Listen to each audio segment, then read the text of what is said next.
Bonjour tout le monde, jeudi 19 avril 2018, point bourse du jour. Les marchés américains ont terminé proche de l'équilibre hier, le Dow Jones a perdu 0,16%, le SP500 a pris 0,08 et le Nasdaq a terminé en hausse de 0,19%.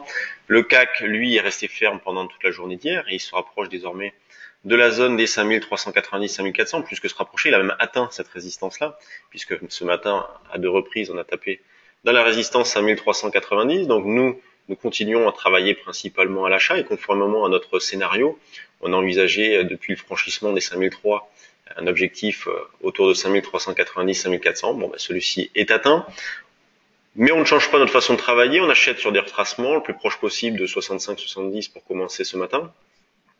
Donc on privilégie toujours l'accumulation d'écarts dans la mesure où la visibilité reste faible. Le contexte de fond, lui, n'a pas changé. Le marché évolue toujours au gré des contre-pieds. Là, on en a un beau qui s'est mis en place, notamment à l'approche de l'échéance demain. Donc, des vendeurs à découvert qui ont été pris à contre-pied, des gestions de delta qui se mettent en action. Donc, certains opérateurs qui sont contraints d'acheter pour couvrir des positions.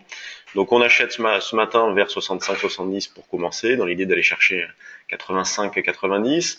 Quand on regarde du côté du DAX, eh bien, on constate une nette sous-performance, puisque le CAC ce matin a fait un nouveau plus haut, alors que le DAX lui est resté nettement sous ses plus hauts de mercredi, enfin d'hier matin, et il revient en arrière, ce qui nous a permis, nous, sur le trade du jour, déjà de faire un écart, puisque si le biais est haussier sur le CAC, il reste baissier sur le DAX.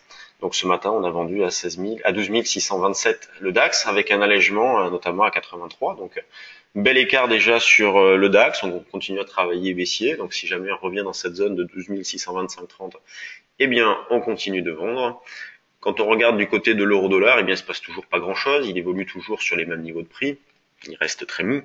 On continue à privilégier un sens achat-vente. Donc, on a pu acheter hier, notamment dans cette zone de 1,23, 45, 50. Et c'est la zone dont on va se servir pour acheter ce matin. Ça va être le repère qui va nous servir d'achat ce matin, si jamais on y retourne. Donc, 1,23, 45, 50 à l'achat pour viser un 23, 75 pour commencer, voire un 23, 95. Le niveau d'infirmation, quant à lui, reste le même. Quand on regarde du côté des actions, on a pas mal de publications ce matin. Donc on a notamment Accor avec un chiffre d'affaires du premier trimestre en hausse, Biomérieux c'est légèrement inférieur aux attentes, Pernod Ricard c'est supérieur aux attentes, Schneider aussi, Soitec aussi. Ce qui fait que, quand on regarde ce qui se passe, eh bien Publicis qui a publié est la plus forte hausse du CAC, elle prend 4,20%. Donc gap à la hausse. Donc Schneider qui a publié aussi est en hausse, Legrand, Arcelor, Airbus.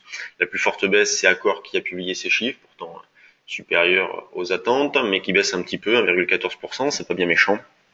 Donc toujours beaucoup de régularité, des intérêts ponctuels suite aux chiffres, donc le marché est porté par ces bonnes publications en ce moment. Quand on regarde du côté des volumes, eh bien on voit déjà que Publicis, Schneider, Total, Sword & Unread et Soitec sont les valeurs sur lesquelles il y a de plus de volume ce matin. Vous voyez, Soitec a sorti ses chiffres légèrement, nettement supérieurs aux attentes, et donc le volume est déjà énorme sur Soitec, puisqu'à 9h15, il est déjà supérieur à ce qui s'est échangé pendant toute la journée d'hier, même il est largement supérieur à ce qui se fait en ce moment. Donc très gros volume sur Soitec. Quand on regarde les screeners volume, donc on retrouve Soitec, on a Publicis, on a Fontaine-Pajot, on a Gossin, j'essaie de trouver des petites idées pour la journée. Eramet, on a JCDecaux qui a fixé un signal d'achat. Je vais vous montrer la valeur. Donc avec le croisement des 5 et 21. C'est d'ailleurs voilà notre méthode que vous verrez ce soir pour ceux qui sont inscrits à la formation action. Donc deuxième partie ce soir, à 19h, 21h. Donc les signaux que l'on utilise pour détecter les actions, que ce soit sur des outils de volume ou des outils graphiques avec des croisements de moyenne mobile, tout ça. Donc voilà, toujours beaucoup de régularité sur les valeurs du CAC, des bonnes publications, ce qui porte le marché, un petit peu de spéculation, voilà, notamment suite à des publications aussi, Soitec entre autres. Donc pas de changement sur le fond et on continue à travailler à l'achat. On va acheter sur des replis, allez, agressifs sur 75, sinon vers 65 le CAC 40.